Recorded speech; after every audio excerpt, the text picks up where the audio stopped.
Selamat datang di kelas psikologi pertama kalian. Seru banget bisa nemenin kalian semua di perjalanan yang super menarik ini. Siap-siap ya, karena kita bakal mulai bongkar salah satu misteri paling besar di alam semesta, pikiran manusia. Kalian pernah nggak sih nanya ke diri sendiri, kenapa ya aku bisa happy banget pas dengerin lagu tertentu? Atau, kenapa nih aku jadi cemas banget sebelum presentasi penting? Kok bisa ya kita ngerasa lebih klik sama teman-teman yang ini, tapi nggak sama yang itu? Nah, pertanyaan-pertanyaan kayak gini, ini nih jantungnya ilmu psikologi. Jadi psikologi itu apa sih sebenarnya? Coba deh kita bedah katanya. Dari bahasa Yunani, psyche itu artinya jiwa atau pikiran. Terus logos itu artinya ilmu. Jadi gampangnya psikologi itu ya ilmu tentang pikiran. Tapi ada satu kata kunci yang penting banget di sini, ilmiah. Nah, ini yang bikin beda. Psikologi itu bukan lagi sekedar ngelamun atau mikir-mikir doang. Ini tuh disiplin ilmu yang butuh bukti, butuh metode yang sistematis buat ngertiin siapa kita sebenarnya. Oke, untuk bisa paham manusia seutuhnya, psikologi itu ngeliatnya dari dua sisi. Atau bisa dibilang dua dunia yang beda tapi nyambung banget. Apa aja itu?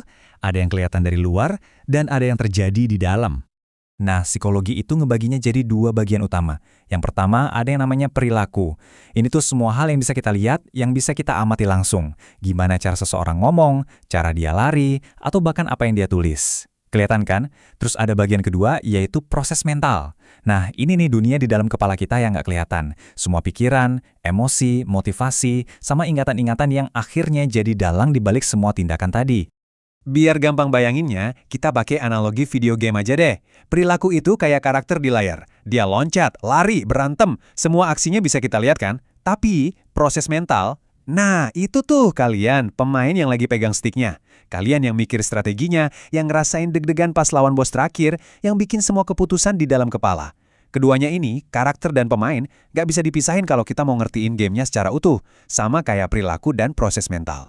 Terus pertanyaannya, kapan sih sebenarnya ilmu tentang pikiran ini lulus dari filsafat dan jadi ilmu yang mandiri? Yuk, kita mundur sedikit ke sebuah momen yang super penting dalam sejarah. Coba ingat-ingat tahun ini, 1879. Ini bukan sekedar angka biasa loh. Tahun ini tuh jadi penanda sebuah revolusi besar, revolusi dalam cara kita mempelajari manusia. Emangnya ada apa sih di tahun itu? Oke, jadi di kota Leipzig, Jerman, ada seorang bapak-bapak bernama Wilhelm Wundt. Nah, dia ini melakukan sesuatu yang waktu itu dianggap aneh, bahkan radikal. Dia mendirikan laboratorium psikologi pertama di dunia. Ini momen yang gede banget, karena artinya dia secara resmi narik studi tentang pikiran dari ruang diskusi para filsuf, terus dimasukin ke dalam lab. Buat apa? Ya, buat diukur, diamati, dan diuji secara sistematis. Pergeseran ini tuh benar-benar fundamental. Coba bayangin, sebelum tahun 1879, pertanyaan soal jiwa itu dijawab pakai logika, pakai debat filosofis. Tapi setelah momen penting itu, kita jadi nyari jawaban lewat eksperimen, ngumpulin data, pakai bukti-bukti ilmiah. Nah, inilah momen kelahiran psikologi modern. Sebagai seorang ilmuwan, psikolog itu nggak cuma nanya kenapa. Mereka punya toolkit atau seperangkat alat yang sistematis, semacam metode 4 langkah gitu, buat ngebongkar misteri perilaku manusia. Pertama, mereka mendeskripsikan. Simpelnya, ini cuma ngamatin aja apa yang terjadi. Misalnya, seorang psikolog ngeliat, anak-anak yang nonton acara agresif kok kayaknya mainnya lebih kasar ya? Oke, itu deskripsi. Kedua, menjelaskan. Nah, di sini mulai nanya, kenapa ya bisa gitu? Mungkin jawabannya karena mereka niru perilaku yang dilihat. Ketiga, memprediksi.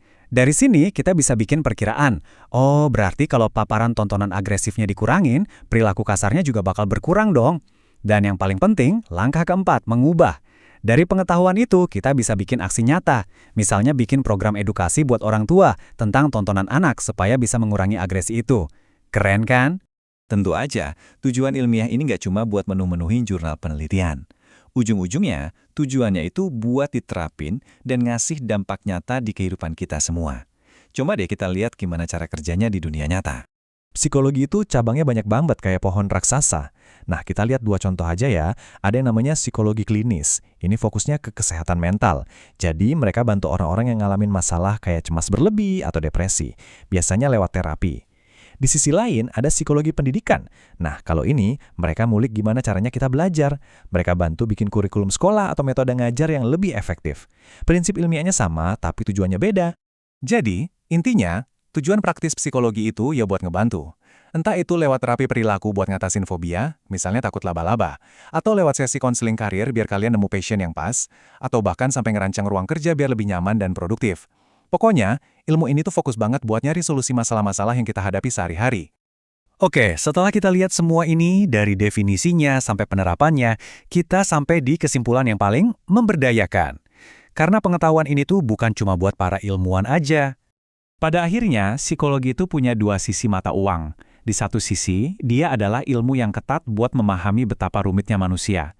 Tapi di sisi lain, dia juga alat praktis yang bisa kita semua pakai buat ngebantu diri sendiri dan orang lain, biar bisa ngejalanin hidup yang lebih baik.